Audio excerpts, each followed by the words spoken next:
Oh my gosh, welcome to part 24 of 999, guys. It's time. It is time. Time for us to finally get some plot, move things along. Because I'm getting real sick and tired of those first two puzzle rooms. Yeah, and if you've noticed, I skipped out the part where they mentioned that Clover has gone missing again, because this is what happened the last time we went through door number 6.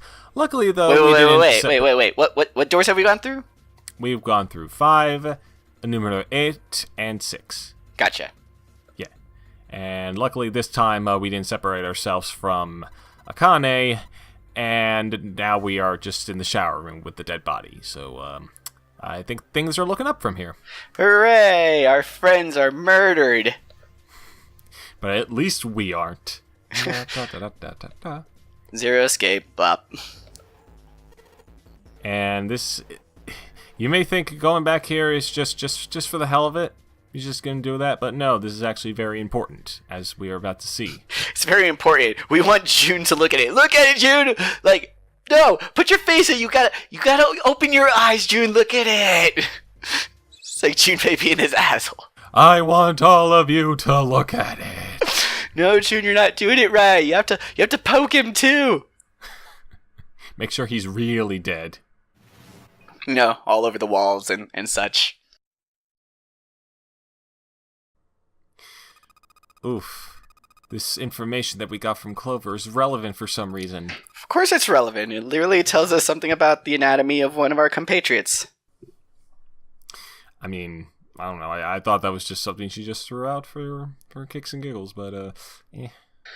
It's always something that it seems like the game itself kind of forgets too. Like, it's brought up that one time, used this one time, and then never, ever, ever again. Like, we'll see him grab stuff, hit stuff, do stuff with both hands. It's just... And with no eyesight, like, the poor guy. But, yeah, that little thing back there was a kind of a huge hint. So, do you wanna give the reveal? You wanna give the reveal? You do the honors. That dead body in there isn't Snake. Oh! Also, Clover's dead. Nice audio sting, bro. I mean, pay attention, guys. He compared the bones. He remembered what Clover said. It didn't match, so that only leads to one conclusion. That there's someone else dead. Well, there's actually a lot of conclusions that leads to. There's someone else dead. That Snake killed somebody. Oh, well, Clover's dead, I guess. Yeah. I did say that in addition to saying that Snake is still alive. But, oh my god. Well, that he's unfortunately probably not going to be able to enjoy that because his sister's dead. Right, and when you saw what happens when one sibling goes dead, could you imagine what the other one does? I mean, I know Clover is kind of meant to have that sort of unstableness, but, you know, the feelings have to be mutual. Like, with how much Clover snapped, you can just imagine how much Snake probably snaps as well.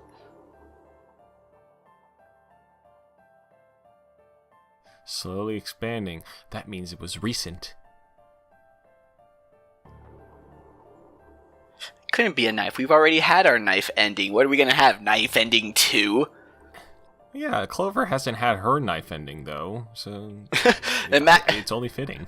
I did like how they switched that up to in later games where it was character-specific endings, and it turned out like that. That was when you would learn usually the most interesting thing about that character's character or their storyline in their ending, and then you would get, you know, time sensitive information that needed to be carried to another timeline. With this one, I mean, it's a little confusing. I'm sure people have it very easily memorized. I just know that for me personally, I sometimes get confused, like, which one was the knife ending? Which one was the safe ending? And so it's a bit easier when I know, like, oh, Tenmyoji's ending, Dio's ending. I may not remember exactly what happened, but at least I know that, you know, what you're talking about with those when you say their character name endings. Oh boy, we turned into a little good old-fashioned ship murder mystery, haven't we? Are we gonna have a dinner to accompany it? A little musical intermission with the Cabernet dancers? I mean, if we have access to the kitchen, we could probably cook something up in there. Maybe use that meat. Oh, no. Got in there. Let's not turn Zero Escape into a Donner Party. You know what kind of meat I was talking about, you fool. We were talking about all the Ice 9 meat, right? Yes. All right, cool. Because that meat lasts forever. I mean, the ice literally lasts forever. Like, you could put mammoth meat in Ice 9, and it would be good forever. You think all those shows that have the cavemen and the ice, you think that ice is Ice 9? I mean, that's the only explanation. What other sci-fi abomination could be responsible for Caveman, the ABC television series? I don't know. You know, I have no answer. You know, that's kind of one of those secret ultimate betrayals that some people don't know about, is that there's a certain population of Hispanic Americans that are really fucking mad at the cavemen because they canceled the George Lopez show for that shit. just want you all to know. Top 10 anime betrayals was ABC to the George Lopez show, canceling it for cavemen. I had no idea what you were talking about for a second. I was thinking, oh god, he's gone mad again. But no. Oh no, I'm having a stroke in the middle of my playthrough.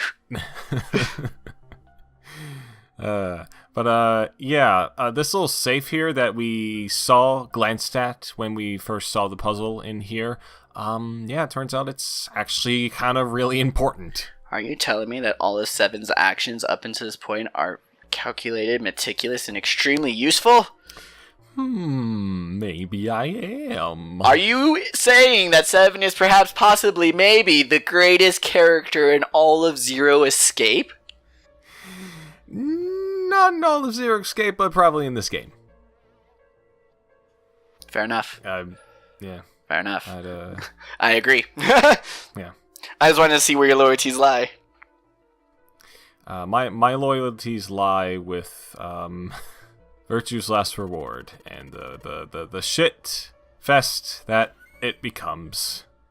See, that's a shit fest across time. So that's even better.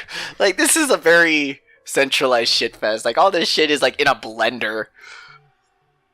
To make this analogy as discussed as it possibly can. It's like a shit blender. Whereas this is shit on the fan.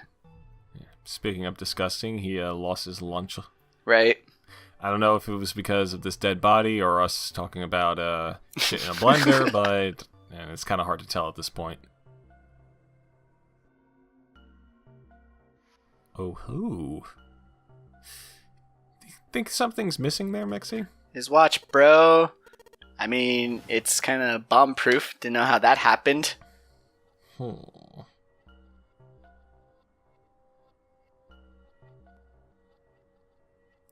more worried about his glasses, though. Why? His eyes are over there, and over there, and over there. Those glasses aren't going to fit him. They're hardly going to be the right prescription at this point. Well, whenever this hits the news and people get interested in it, yeah, I think those glasses may fetch a nice little price on the eBays. Imagine scalping your own torture death trap for memorabilia. Souvenir! That's how I'm going to get through the trauma of this event. The American way, cold hard cash. Like, God, with the submarine ending, like Zero essentially hit the jackpot there. Like all those dead bodies, he could just take little bits and pieces off there. And when it hits the news, when it hits the world that all these people died in this ship, he'll be rich. He'll just sell all this crap. I mean, he could be rich in other really disturbing ways. Like there's always organ harvesting and stuff.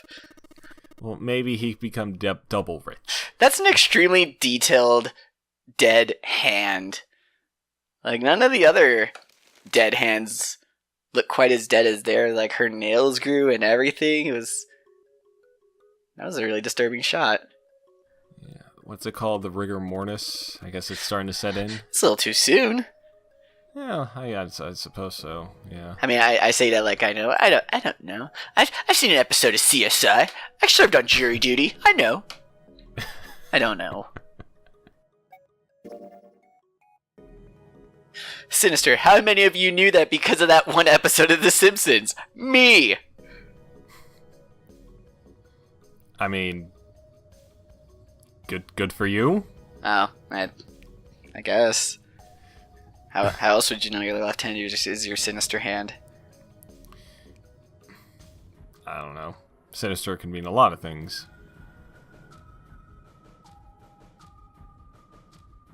I mean, if it was me, the sinister hand would have been the one I masturbate with. So.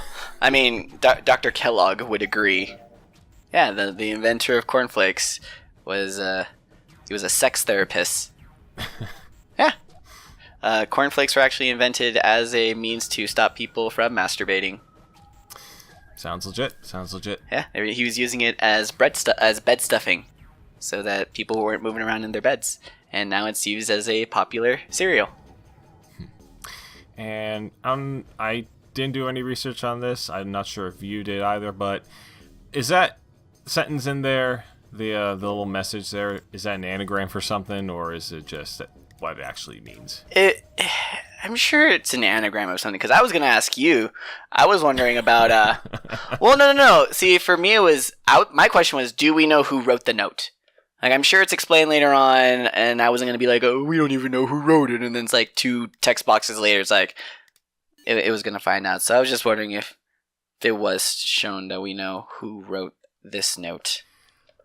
I mean, I don't remember it explicitly saying in the text, but I could probably just miss that really easily. I just like how we're so ill-prepared for actual plot to happen now. We've been having a bullshit for going through the exact same rooms, and now that the plot's actually moving, we're like, wait, oh shit, we don't know what's going on. Slow down. Fuck, let me get on the wiki again. Oh yeah, that's right, Clover is the bad guy. I knew it. But she's dead. How does she do it? Shit.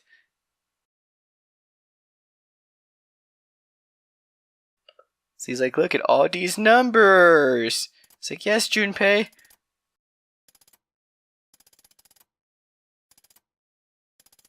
I remember that I hadn't opened an old-fashioned like turntable lock until middle school when they first got lockers. So that was a trip learning how to use one of those. God, I was so obsessed with lockers when I went into junior high. I was so obsessed with them for some reason, and I think it was because Netzy Classified, something like that. Huh. The organizing your lockers episode. I was pretty fond of that. I only had lockers for middle school. In high school, you just didn't have as many classes per day, so you would, only need to keep the stuff you needed for about 3 or 4 classes in your backpack, and you just walk it to all your classes. Yeah, I can't remember if in high school, because in junior high we weren't allowed to carry our backpacks to classes. Yeah. And I can't remember if in high school you were not allowed to do that either, but it's funny. In junior high I was so obsessed with them, but by the end of high school I just found lockers so ultimately pointless. It's like, just let me carry everything. Exactly. And then you don't have them at all in college. You just carry everything there, and along with all of your destroyed pride. Nope, I don't even have it. I'm holding it back. I got a little touchy there. Another piece of paper. Okay. Every note is valuable in Zero Escape games. They're like goddamn Zelda bottles. Alright? It's something that there should be way more of, but there's not, and everyone is very important. Oh boy. Yeah, I guess you have a point. This note does have some kind of interesting things, I guess. Maybe something along the lines of the Creative Pharmaceuticals CEO being kind of responsible for the whole thing, but Wait, what? He's not really responsible for this, is he? Is he? I mean, it couldn't be the same, because we know the CEO of Creative Pharmaceutical, and he's a pretty cool guy. He's an okay guy. Like he's big. We thought he was a lion. He's an okay guy. Yeah. Yeah.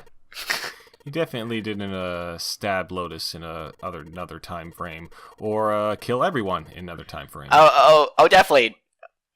Kill literally everyone when all you needed was Lotus's bracelet.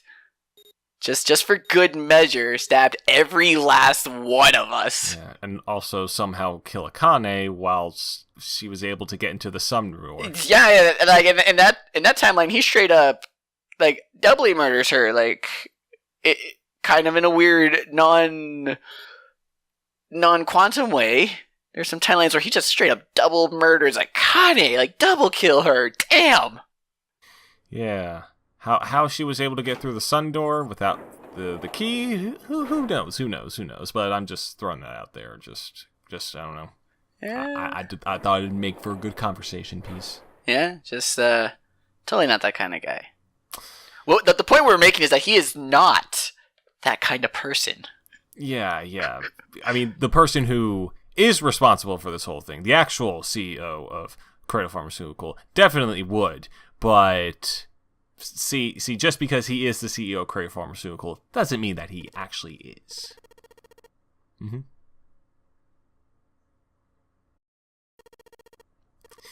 Oh boy, the door number 3, which once again centers around Junpei being just the most clever bastard, the most clever smug motherfucker who's ever lived. We are not Junpei.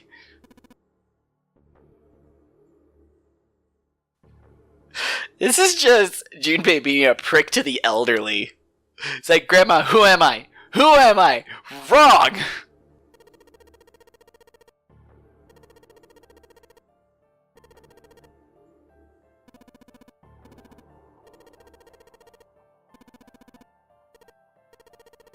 Oh, Junpei, what are you doing, man?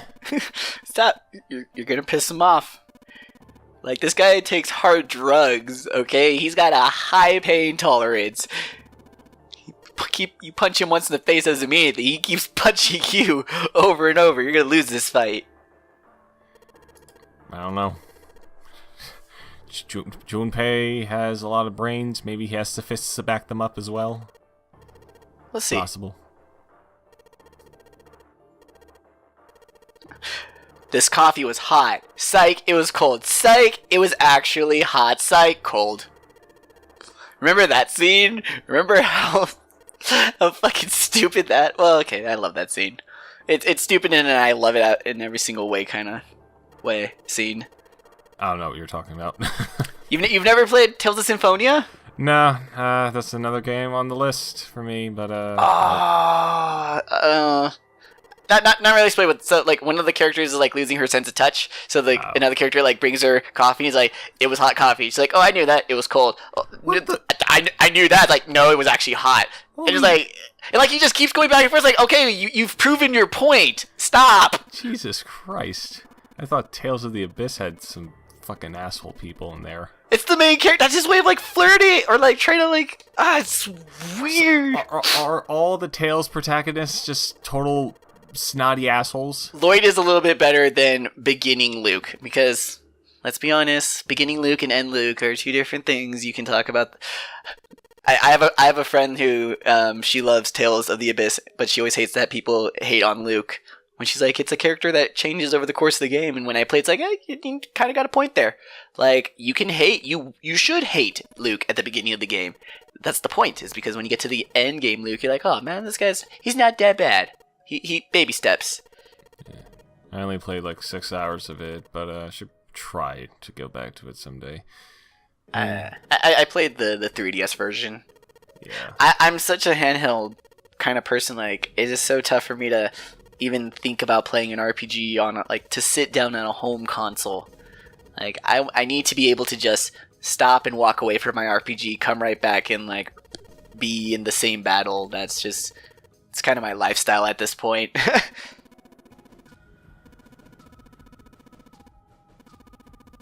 This is a good track too.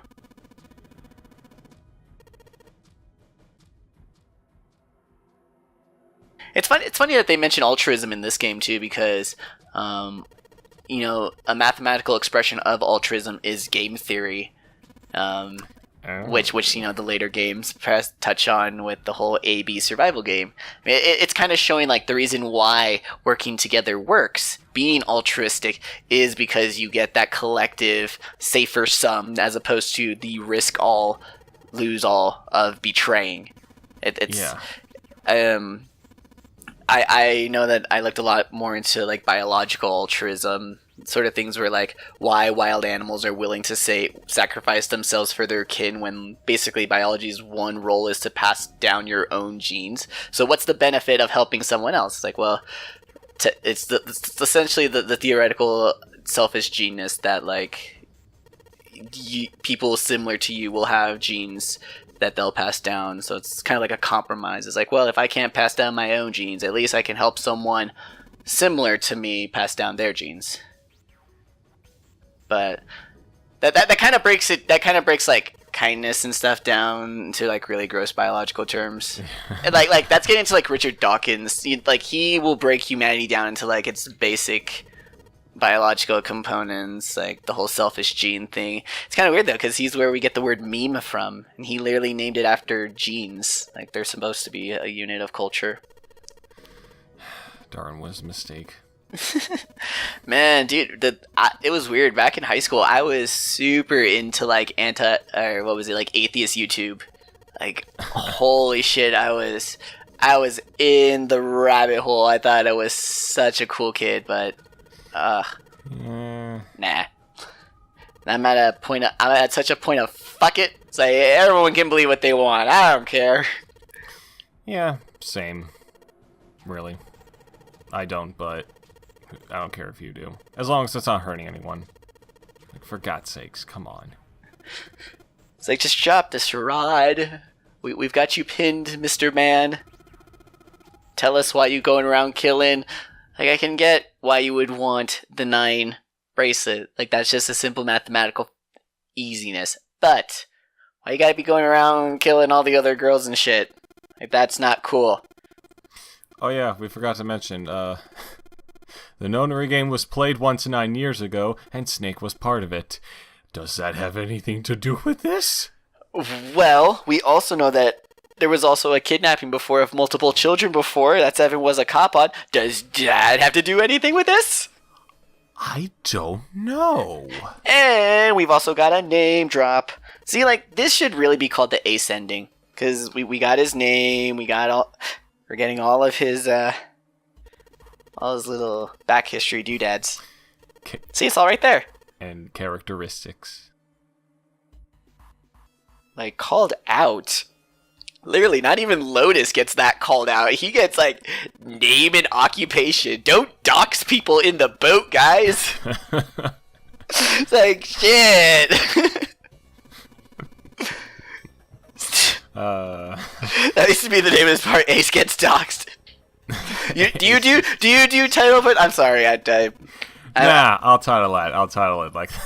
I'm sorry. It's very, very fitting. Very, very. It's true. That's so funny. It's like Santa knew all his. He's like, I know your name. I know where you work. Like, fuck. And yet somehow Junpei was able to draw all that out instead of him. Draw all that up just by asking, "Who am I?" Like a simple fucking turn. Like he is he's a scale tipper. Yes. He's a Fire Emblem character. He will turn that like 3% into a win. God damn, he is on fucking point with this shit. Like, I'm in your head, Ace. I'm in your fucking head. The next thing you're gonna say is,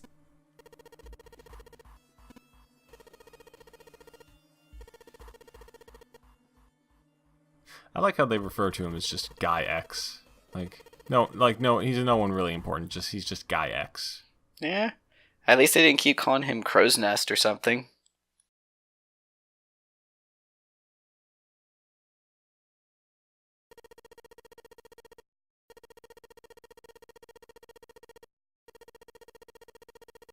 I would very much like to punch him in the face right now as well. Junpei's like, take your clothes off, Ace. Do it. Yeah, all of them. Yeah, I'd very much like to hear how this scene went voice acted. I'm sure they did a delightful job. I'm really not a huge like sub dub war guy, but and look, I'm sure they hired very competent professionals. But that face, dude. That is the face of demons. Yes. Even more so than Clover. Even more so than who else had that? Oh, I guess Lotus. Psh, please. Clover is crazy because of trauma reasons. Like, Ace is our villain, ladies and gentlemen. Yeah. You watch out for this motherfucker. He will hurt you. He will hurt those you love. He doesn't give a fuck. Yeah, he's just there to get his own way, and he'll do whatever it takes in order to do it. Why? Because you're all a bunch of fucking monkeys. That's what we all are. Like that's nice and twisted. It's not quite to the twisted point where he's still kind of, he's a sympathetic villain, but he's not quite like, oh, he's also a good guy that just sees himself doing the right thing. No, he's still kind of villainy. He's still evil laughs and is like, I hate children. Like, he's still got that whole cartoon villain aspect to him, but he's nice. He's nice and twisted. Yeah, and his motivations run far deeper than that of the average Saturday cartoon villain. That's true. Like he has good motivation, but he's not like full on sympathetic. Like you don't sympathize with this man. He is. No, it's almost kind of pathetic that he uses it as his reason too, because the things he does aren't justified. Yeah, kind of like Thanos. Well, not really. I was trying to actually avoid that because it was like it's not the same because Thanos is full on sympathetic, and Thanos thinks he is doing the absolute right thing. So I recognize that, but I just had to drop the meme at some point. I know. It's okay. I love that the movie. It completely changed. It brought me back into superhero movies. Like I do. Same. I went into watching it just tired of it. Like I was so burnt out of superhero movies. I didn't even go see Black Panther because like I know what's gonna happen. Like these are all the fucking same. I don't care. And I watched Infinity War because my family wanted to go watch it, and it turned me around. And now I am buckled in for Cycle 2, baby. Yeah. I didn't really even have that strong of a disinterest in superhero movies. I just didn't really care for them. I didn't see Black Panther either. But, yeah, because people just wouldn't shut up about it. I mean, I kind of wanted to see it as well. I just saw it, and yeah, I really enjoyed it. It was good. Good film. Good movie. It's good film. Just keeps staring. He mentioned Clover going through door number 1 to get that slip of paper. What was on the other side of door number 1 again? Oh yeah, another dead body. Or was it a dead body? So she's corpse looting. It's wait. It's like Dark Souls. It's one more reasons why 999 is the Dark Souls of Zero Escape. Is that Clover looted that body, and then she got died, so then we looted her body, and now... Oh.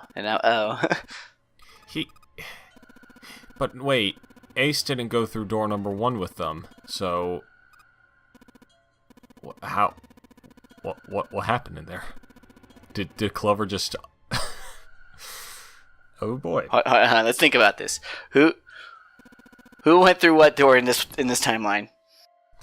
Okay, so Ace, Santa, Junpei, and June went through door number 6, and Lotus, Seven, and Clover, I believe, went through door... No, they stayed, didn't they? No one got to go through another door. Did they? No, hold on. Yeah, because we went through the room, came back, and they were still in the room because that was the whole deal, was us 5 going through the bathroom essentially left those 3 to die. Like, it left them. They had no possible door combination. Right, that was for us going through door number 3. I'm talking about us going through door number 6. Oh. And Seven, Lotus, and Clover went through door number 1, because that adds up to 19. 1 plus 9 is 10. 1 plus 0 is 1. Gotcha. So, and as we recall, on the other side of door number 1, the second room, is the captain of this ship. Correct. Now, whether or not that person was there... that's up to debate in this timeline, at least. But I think it's most likely, of course. But right, it's just his status is not quite determined because his status of dead or alive depends on one of these 9 characters. Yeah, so I guess they were still alive, and she just snatched it out of the person, I suppose. Yeah, well, so there's 9, including Clover. There's 3 dead bodies. All right, the 9th man, the body in the bathroom, and we've seen the captain die in a previous timeline, correct? Because that was with the axe. Because we saw the captain of the ship. So there's 3 bodies. Mm-hmm. So Clover has to have gotten the note off the second body, correct? Not the captain? But he specifically mentioned door number 1. So, and... Okay, so then the note could have been on the desk. I guess. It's a bit mundane, but that could have been a possibility. But in that case, why wasn't it on the desk when we went through it? Because the captain was dead? So that's the thing about timelines, is that just because one thing happened doesn't mean another thing necessarily also happened in that timeline. Like, each individual event is on its own probability. So by the captain still being alive or being killed, whether he took the note with him, left the note, like, the note can be in a lot of multiple, nay, infinitely multiple different positions of that. Like, it can be anywhere.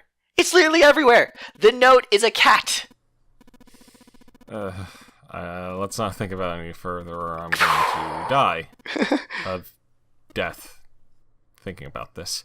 But also, I just love how Ace just completely shrugged off that entire confession as if it was just nothing, and he's just like, okay, I killed everyone, so come on, let's just keep doing what we're doing. Let's get out of here. And nobody's having any of it. And he punches Junpei right in the face. You mean Lotus punched Ace in the face? Yep. And now Ace has gun to Lotus' face. Well, I guess that's karma for you. This is another classic 999 shot. Well, there's not too much artwork of like more than one character, really. Yeah, there's I think for the more important characters, they get some more still shots like this, but well, like, think of it this way: one other than in his flashback, how many stills of 7 happen? Oh, I remember one we're probably going to see in the next part. Yeah. What else? Oh yeah, his dead body in door number 2. True. The submarine ending. And I think that was it. Yeah, because I'm trying to think, because even right there, the 9th man has a still right there as well. Although you could kind of count that as just his animation.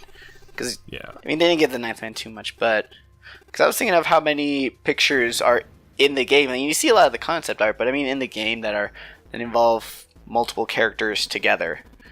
That's not just like their 2 portraits standing next to each other, but like them interacting. Okay, now this seems like a very, very organized and essentially the writer's way of listing off reasons why it turns out that Ace killed the 9th man as well. But I'd expect Ace as a character to do this regardless, so it fits. Yeah, like, the fact that he was hiding all these things, like, for any one of these reasons, Ace would be a valid character. Like, if just having his condition, okay, that's why he wants to kill everybody. He's some sort of sociopath that just doesn't jive with people. Being a greedy CEO of a pharmaceutical, okay, he's just a fucking greedy motherfucker. And it just adds all these other things. He's also, he really does just will kill. He kills the 9th man for reasons. He has a gun to Lotus's head. For reasons. Well, it still stands. Like, this is still the obvious thing of all the fact of all the obvious endings is that 1 and 8 make 9. Like, it kind of turns Lotus into this sacrificial lamb, though, that that is skewered multiple times in multiple endings for that sort of foreshadow. The bracelet was always missing. Yep. But just like to me though, it does kind of hurt Lotus's character though. Yeah, she is, I guess, playing the role of the damsel in distress. I was like, I don't want to say it, but at the same time, we should say it when it happens so that we can do better. Because they do. This is not a grievance. This is not like the worst example ever. This does not make Lotus a bad character. But let's just be honest when these tropes do exist. And it's like, yeah, it's here. You did have the character in the scantily clothes be the one that gets killed multiple times. Next time, don't do that. To be fair, though, I would argue this is most likely for more practical reasons besides, oh, she's the girl, so I'm going to just hold her hostage. And definitely, and it's nice. There's a reason. Like, he doesn't even need her. He needs her bracelet. So her bracelet, but at the same that makes its own like big mess of problems. That her bracelet is more valuable than her. Yeah. But that's okay because he doesn't value people. Period. All right, that's a problem on Ace. That's why he's a villain. And anyone else could have had that bracelet, and it would have resulted in probably the same scenario. And themselves being and what would you even call it? Like to use the worst example, it makes you a Mayuri. If you get it, you get it. If you don't, you don't. I don't know what's that referencing. If you get it, you get it. If you don't, you don't.